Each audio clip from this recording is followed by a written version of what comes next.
Hello everybody, this is Andrew, or better known as Preacher's Games, and welcome back to another entry of a line of videos where we look at what's exactly on your Xbox physical games.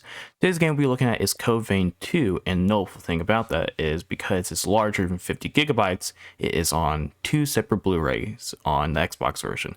PlayStation version is just on one Blu-ray, because those can fit up to 100 gigabytes. Now, with that out of the way, if we look at Managed Game and Add-ons, we can see we're at 67.6 gigabytes installed at version 1.1.1.0, and if we go to file info, we see in the middle of that line text that is app model GDK generation Scarlet, symbolizing that is a Xbox Series S and X version, and this game is only on Series S and X on the Xbox. And with that out of the way, if we go ahead and try boot up the game, will let us launch.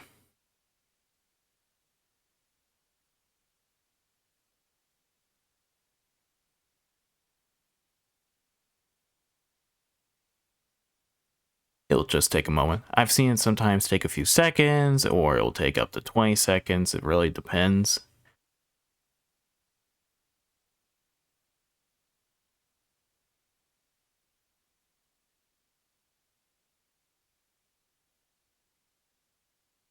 There we are.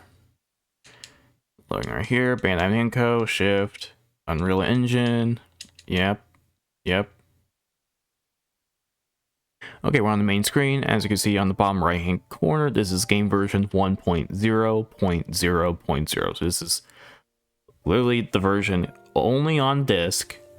And let's go ahead and load my save file. As you can see, I'm right there. My playtime in the top right hand corner. I'm 7 hours in at level 19. And we load my save file.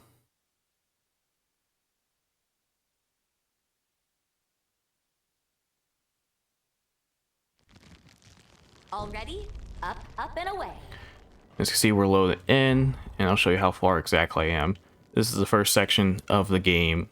The first main boss is over here, and then you get onto the mainland, which is all this area right here. And I don't know what this island's for, but I'll find out eventually. And performance-wise, I would say performance for this game, it hangs at the lowest. I've seen it go as low as 38, but most of the time it's in the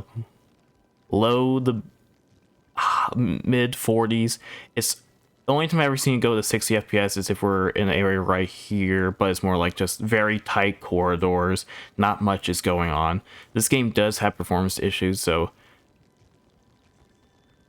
there are updates for that. Making sure you're presentable. Yeah, I know, whatever. But as you can see, I can say the game is fully playable on offline, only off was on disc. I've never had any game-breaking issues that would cause me to not be able to complete the game. But while we're here, let's see if we go online, how much of updates do we have to go through? First, I gotta wait for my console to connect to the internet.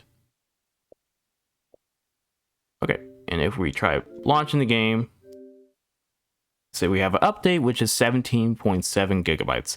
And what those updates consist of are balancing changes, bug fixes, and performance improvements. They've done multiple up until this point, which today is March 29th when I'm recording. And I believe for their April roadmap, there's more updates focusing on bug fixes and performance improvements. But like I said before, the game, I believe, is fully completable off disk.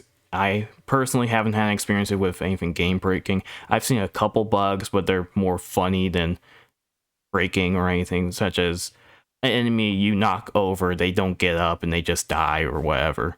But yeah, with that out of the way, thank you guys for watching, and I'll see y'all next time. Bye bye.